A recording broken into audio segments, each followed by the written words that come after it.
मंडळी, नीताज किचन स्वाद मध्ये तुम्हा सर्वांचं मनापासून स्वागत। आज आपण मटार मशरूम मसाला याची रेसिपी पाहणार आहोत।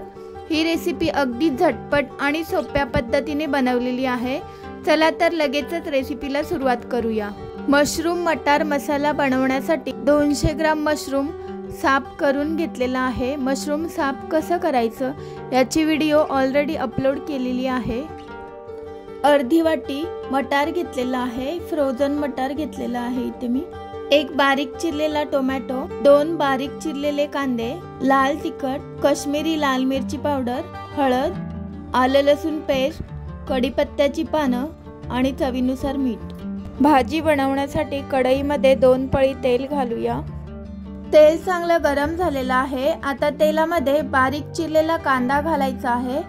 कांदा सोनेरी रंगाचा होईपर्यंत परतून घेऊया। तुम्ही पाहू शकता कांद्याला हलकासा सोनेरी रंग आलेला आहे। आता त्यामध्ये बारीक चिरलेला टोमॅटो घालूया। टोमॅटो मऊ होईपर्यंत परतून घेऊया। तुम्हाला नीताज किचन स्वाद या चॅनल वरील व्हिडिओज आवडत असतील तर व्हिडिओला लाईक, शेअर आणि चॅनलला सबस्क्राइब करा।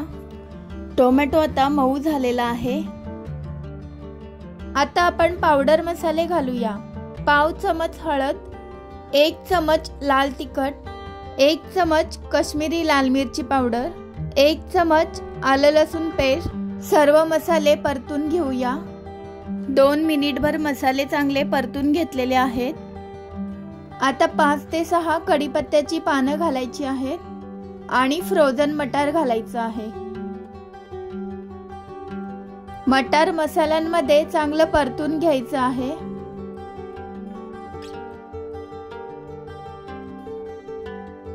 आता यावर झाकण ठेवायचं आहे आणि 4 ते 5 मिनिटं मटार आपण शिजवून घेणार आहोत। या प्रोसेस मध्ये गॅसची फ्लेम स्लोच ठेवायची आहे।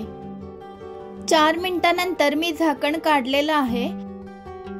मटार थोडं परतून घ्यायचं आहे आणि आता यामध्ये आपण जे कट केलेलं मशरूम आहे ते घालणार आहोत। मशरूम कसे साफ करायचे याची व्हिडिओ मी लास्ट एपिसोड मध्ये अपलोड केलेली आहे। लिंक खाली डिस्क्रिप्शन मध्ये दिलेली आहे, जाऊन नक्की चेक करा। तर सर्व मशरूम मी मटार मध्ये घातलेले आहेत। आता आपण थोडंसं परतून घेऊया मटार आणि मशरूम, की जेणेकरून मशरूमला मसाला व्यवस्थित लागेल असं परतून घ्यायचं आहे।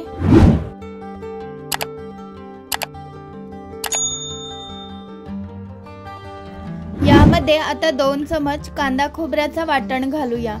कांदा खोबऱ्याचा वाटण ऑप्शनल आहे, तुम्ही हे स्किप सुद्धा करू शकता, पण कांदा खोबऱ्याच्या वाटणामुळे ग्रेव्हीला थोडा थिकनेस येईल म्हणून मी 2 चमच कांदा खोबऱ्याचा वाटण घातलेला आहे।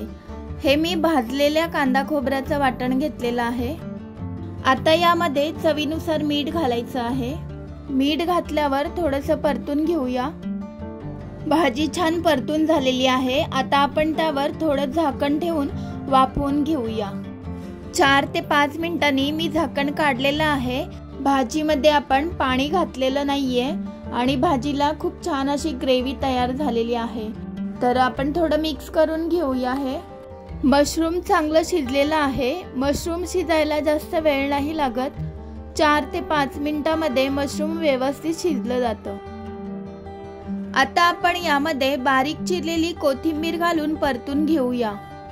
तुम्हाला जर माझ्या चॅनलवरील व्हिडिओज आवडत असतील तर व्हिडिओला लाईक, शेअर आणि चॅनलला सबस्क्राइब करायला विसरू नका। तर कशी वाटली तुम्हाला आजची रेसिपी कमेंट्स करून कळवा। अशा प्रकारे मशरूम मसाला तयार आहे। आता आपण गॅस बंद करायचे।